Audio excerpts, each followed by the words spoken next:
Hello मेरे प्यारे दोस्तों। मैं हूँ आपकी अपनी आरबी जादू की छपी।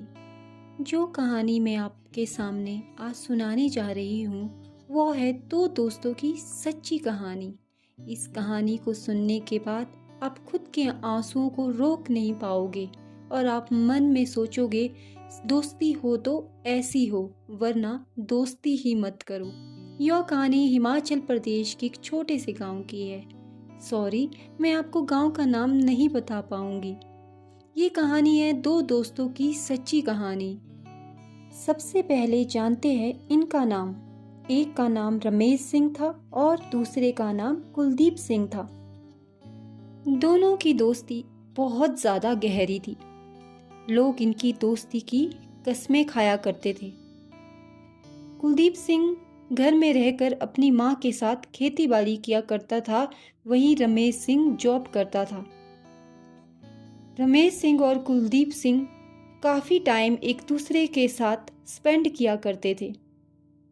ये बात उन दिनों की है जब देश में कोरोना जैसी महामारी फैल चुकी थी।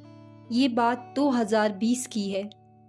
इन दोनों दोस्तों में इतनी गहरी दोस्ती थी कि लोग इनकी दोस्ती की कस्में खाया करते थे। जब भी रमेश सिंह जॉब से आता था तो कुलदीप सिंह उसे आधे रास्ते में लेने जाता था और उसे पानी भी साथ लेकर जाता था। जैसा कि आप सबको पता है कि पहाड़ों में लोग पैदल चलना ज़्यादा पसंद करते हैं। कुलदीप सिंह सोचता था कि रमेश सिंह को रास्ते में आते हुए प्यास लग जाती है, इसीलिए वो अपने दोस्त के लिए पानी ले जाता था। दोनों की जिंदगी में सब कुछ सही चल रहा था।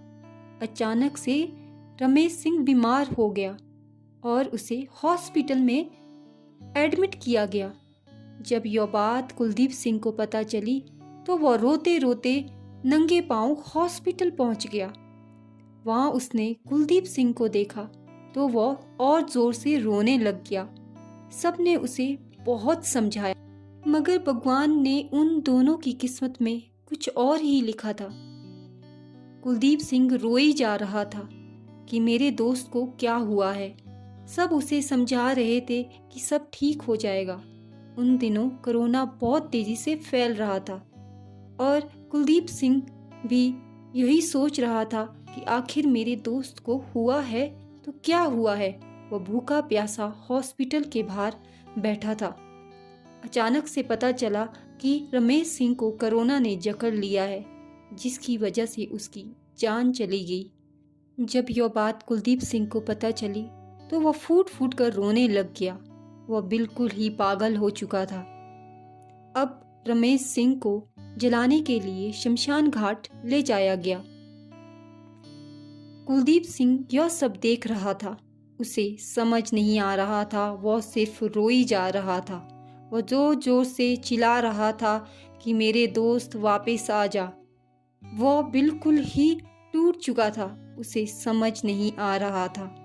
धीरे धीरे से गांव के लोग वहां से जा रहे थे, मगर वह वहीं बैठकर आग को देख ही जा रहा था। फिर गांव के बहुत से लोगों ने उसे वहां से जबरदस्ती उठा कर ले गया, मगर वह वहां से जाने को बिल्कुल भी तैयार नहीं था। वह सोच रहा था कि मैं अभी इसी आग में कूद जाऊं, मगर वह रमेश सिंह के लिए बहुत ही ज़्यादा पागल हो चुका था। घर पहुंचते ही उसकी माँ ने उसे बहुत समझाया कि बेटा, जो होना था वह हो चुका है।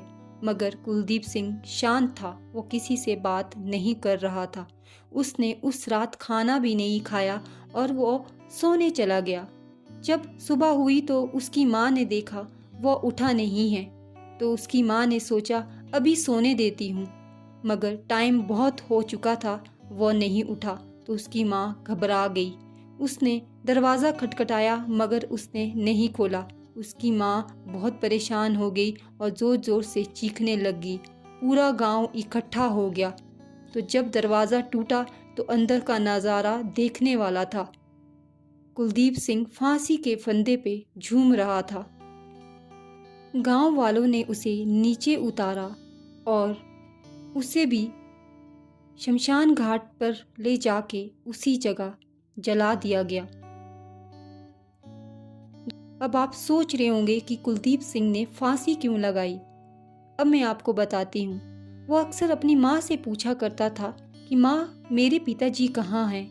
तो उसकी माँ ने उसे कहा था कि वो मर चुके हैं। अगर हमें उनसे मिलना है तो हमें भी मरना होगा। बस यही बात कुलदीप सिंह ने अपने दिमाग में रखी थी। उसे लगता था अगर किसी मरे हुए इंसान से मिलना है तो हमें भी मरना होगा। इसीलिए उसने रमेश सिंह से मिलने के लिए खुद को मौत के घाट उतार लिया। आज भी उस गांव में उन दोनों दोस्तों की कस्में खाई जाती है और उन दोनों की पूजा की जाती है। यह थी सच्ची कहानी। कैसी लगी आपको दोस्तों ये सच्ची दोस्ती की कहानी?